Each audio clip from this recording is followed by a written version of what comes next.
Have you ever watched a person destroy someone's dignity just because they thought they could? Sometimes the cruelest acts take place quietly, behind doors meant to keep people safe. I want you to imagine this: a luxury hotel lobby, polished marble floors, the kind of place where people pretend everything is perfect. Then suddenly, a woman begins to shout, not because she's hurt, not because she's in danger, but because her ego demands an audience. Her name is Karen. She frantically waves her hands, claiming her expensive jewelry is gone.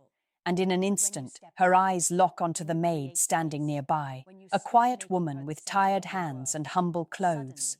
No evidence, no witnesses, just an accusation soaked in superiority. The hotel falls silent. The air thickens. Karen doesn't ask questions. She decides. This maid stole from me. Her words spill like venom, as if her status alone makes her truth unquestionable. But here's what most people never realize. When someone lashes out with entitled fury, it's rarely about the situation. It's about what's happening inside them. Karen wasn't just trying to find her jewelry, she was trying to validate her identity, a fragile soul terrified of being average, powerless, or overlooked. Accusation becomes her weapon, the maid becomes her target. When the accusation erupts, the maid freezes. Her hands tremble, but not from guilt, from the shock of being publicly shamed without warning.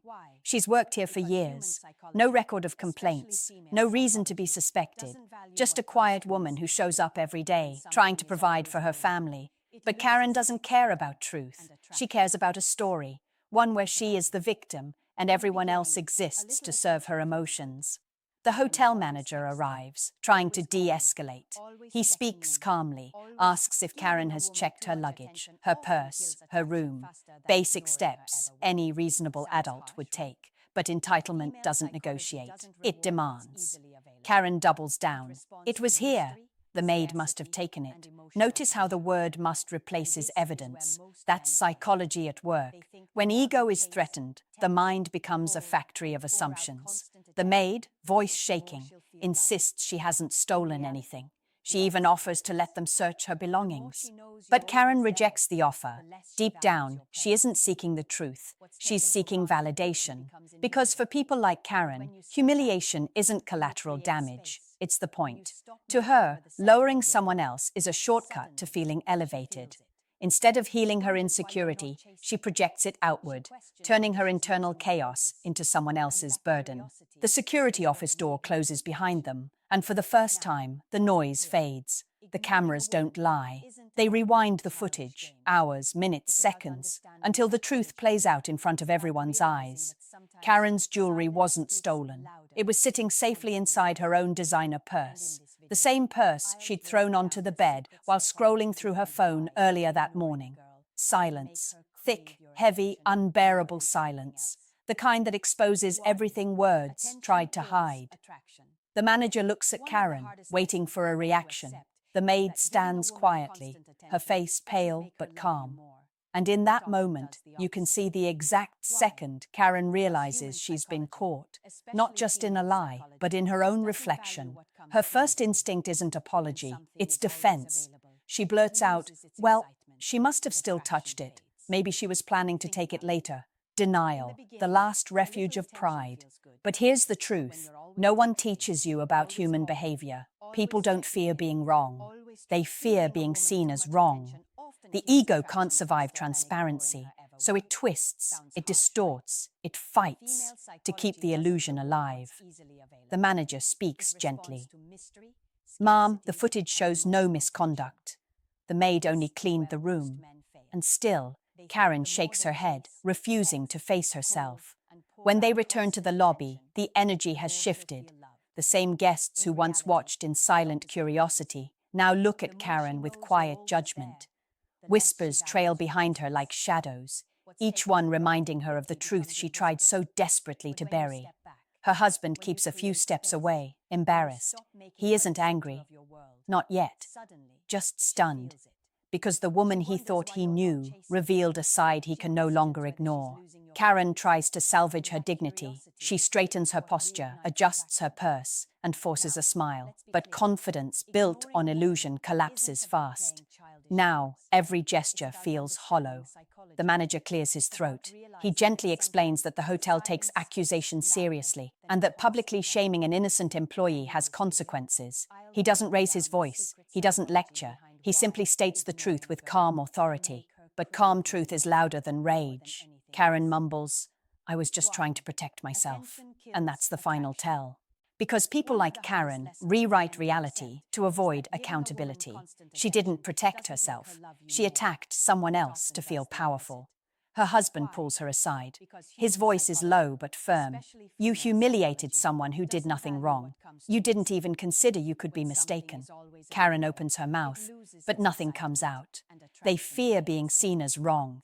The ego can't survive transparency, so it twists, it distorts, it fights to keep the illusion alive. The manager speaks gently.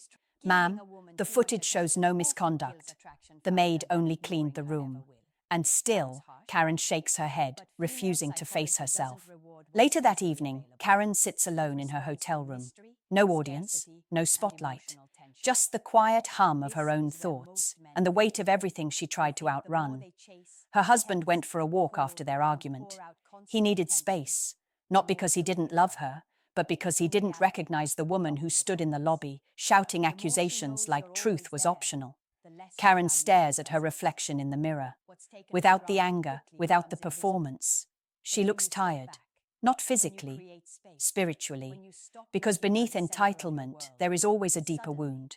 She remembers being young, growing up in a home where value was measured by image, where being wrong meant being worthless, where love came only when she was perfect. So she learned to never admit mistakes, to never appear small, to dominate before she could be judged. That wound grew into armor. Armor became identity, and identity became prison. The situation with the maid didn't begin today. It began years ago, when Karen first believed she had to be above others to be safe. And this is the tragedy of the human ego. It promises protection, but delivers isolation. The morning light always tells the truth. It slips through curtains without permission, revealing what the night tried to hide. Karen wakes with swollen eyes and a heavy chest, but today feels different. The world outside is the same, yet something inside her has shifted. She walks down to the lobby with slow steps, no makeup, no mask, just herself. For the first time in a long time, that feels terrifying. She finds the maid quietly wiping down a small table near the entrance. No spotlight, no audience, just two women standing in a moment that could change everything. Karen clears her throat. "I owe you an apology." The maid looks up, surprised, not because she needs the apology, but because she never expected to receive it. Karen's voice cracks. "I was wrong. I judged you without reason. I'm sorry." There's no script, no performance, just raw honesty, the kind that costs more than pride wants to pay. The maid nods softly. She doesn't say, "It's okay," because some things don't need to be minimized. Instead, she simply replies, "I hope you feel peace now." Those 6 words hit deeper than any lecture, because mercy isn't weakness, it's strength wrapped in compassion. And in that moment, Karen realizes something men often misunderstand about women like the maid. Kindness is not surrender. It's power without the need to dominate. Her husband watches from a distance, seeing a woman he hasn't seen in years, not someone flawless, but someone honest. The hotel manager speaks quietly with Karen afterward. He isn't seeking punishment, just accountability, and she accepts it, willingly, because she finally understands that consequences aren't enemies, they're teachers. When people talk about this moment later, they don't remember the anger, the shouting, the embarrassment. They remember the lesson. Character is not measured by the mistakes we make, but by the courage it takes to own them. The maid finishes her shift and heads home, not as a victim, but as a reminder that dignity is chosen, not given. Karen and her husband leave the hotel quieter, closer, not because everything is fixed, but because truth has finally entered the room. And here's the psychological takeaway. We don't grow when we're right.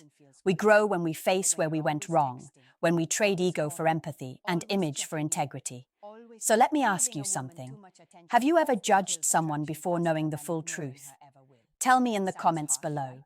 If this story moved you, like, subscribe, and share this video with a friend who needs to hear it. Sometimes, a story is the mirror we've been avoiding.